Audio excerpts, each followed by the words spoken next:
In the heart of a sun-drenched African village, where huts were surrounded by lush fields and the scent of fresh rain lingered in the air, lived a young girl named Mia.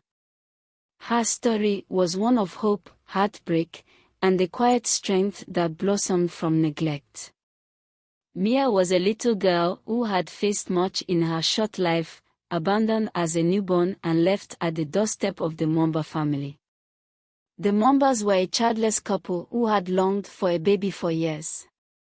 When they found Mia, they embraced her with open arms, believing that the gods had finally blessed them. They named her Mia, which meant gift in their dialect, and for years, she indeed was the heart and soul of their little home. Mr. and Mrs. Mwamba showered her with love and attention, calling her their precious flower, and filling her days with joy and laughter. As Mia grew, she became a spirited, curious child. Her laughter rang like a bell across the village as she ran with her friends, climbed trees, and danced by the river. To everyone who saw her, Mia was a child who radiated happiness. And at home, she was the light of her parents' lives. They would sit together in the evenings, laughing and telling stories, promising her that they would always protect her. But life, as it often does, took an unexpected turn. One day, to the surprise of everyone, Mrs. Mwamba became pregnant. The news of the pregnancy filled the family with joy, and Mia, too, was thrilled. She eagerly awaited the arrival of her new sibling, even helping her mother around the house as she prepared for the baby's arrival.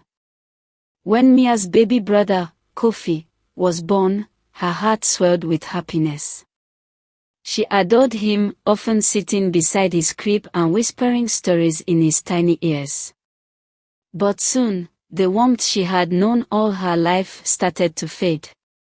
The once loving gaze of her parents shifted, their attention now firmly on Kofi. Mia found herself growing invisible in her own home. In the beginning, Mia dismissed it as a phase, telling herself that her parents were just busy with Kofi's needs. But as days turned into months, the subtle changes became painfully clear. Her once attentive parents became increasingly absorbed in caring for Kofi, leaving Mia with fewer hugs, fewer shared stories, and fewer moments of affection. Her birthdays passed quietly, and family dinners became times when Mia would sit silently, watching her parents fawn over her baby brother. Feeling lost, Mia's behavior began to change. She became withdrawn, quiet, and found it hard to concentrate at school. The village children noticed the change and started teasing her, calling her the forgotten one. But Mia bore it in silence, hoping things would change, clinging to memories of her parents' warmth. As her loneliness deepened, she decided to reach out. One evening, as her parents were busy with Kofi, she gathered the courage to sit beside her mother and speak. "Mama, can we talk? I feel," her voice trembled, and she struggled to find the right words. But her mother, half listening and exhausted, simply brushed her aside. "Not now, Mia. Can't you see I'm busy with Kofi?" The words stung like a slap, and Mia walked away, her heart heavier than ever.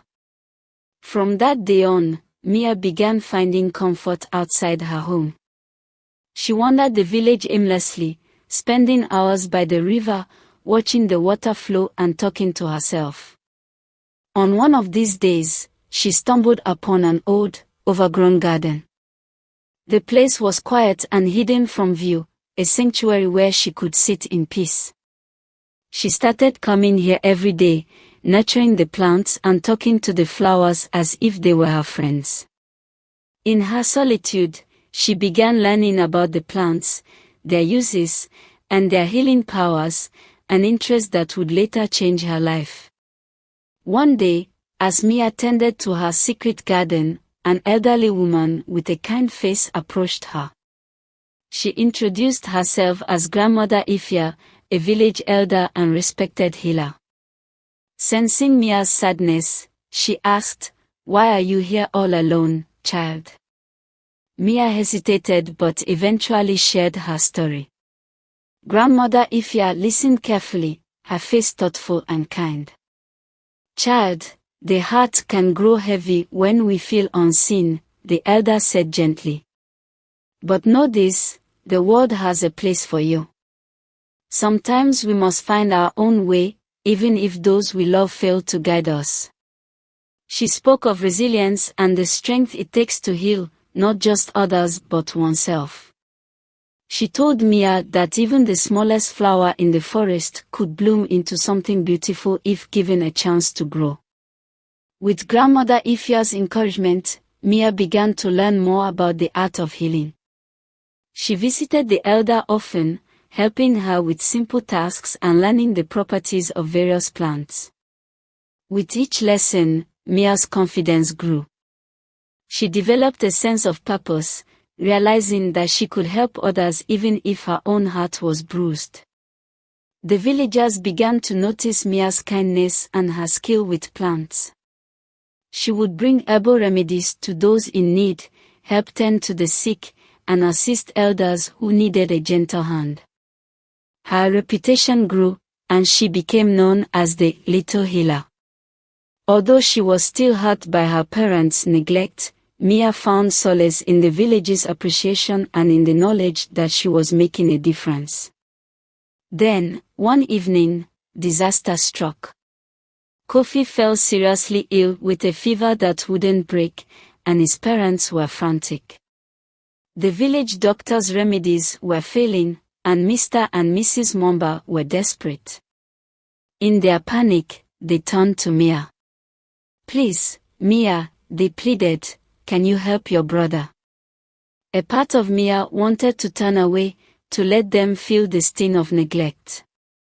But her compassion was stronger. She remembered her lessons from Grandmother Ifya, quickly gathering herbs to make a remedy. She stayed up all night by Kofi's side, cooling his forehead and offering him sips of her herbal concoction. When dawn broke, Kofi's fever subsided, and he drifted into a peaceful sleep. In that quiet moment, her parents looked at Mia with tearful eyes. For the first time in a long while, they saw her, not just as the adopted one or the older sister, but as their daughter, a remarkable girl with a heart bigger than any grudge. Overwhelmed with regret, they embraced her, apologizing for the neglect and asking for forgiveness. Though her heart ran deep, Mia chose forgiveness, knowing that holding on to bitterness would only darken her own heart. Her parents gradually worked to rebuild the bond they had so carelessly let slip away, making her feel once again like she belonged. The lesson she learned, however, became something that stayed with her. Love and kindness are gifts that thrive when nurtured, but they can wither if left unattended. Lesson for today's society: Mia's journey reflects a valuable lesson on empathy, attention, and resilience. In today's fast-paced world, it's easy to get wrapped up in our responsibilities and neglect those who depend on us emotionally.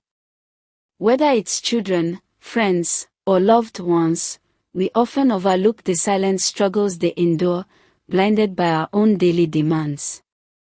Mia's story reminds us of the importance of seeing and valuing those around us, no matter how full our lives may be.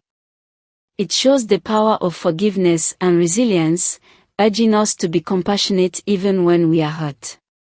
By fostering empathy, practicing gratitude, and paying attention to the people who might feel unseen, we can create a world where no one is left to suffer alone, and everyone finds a place where they are loved, respected, and valued.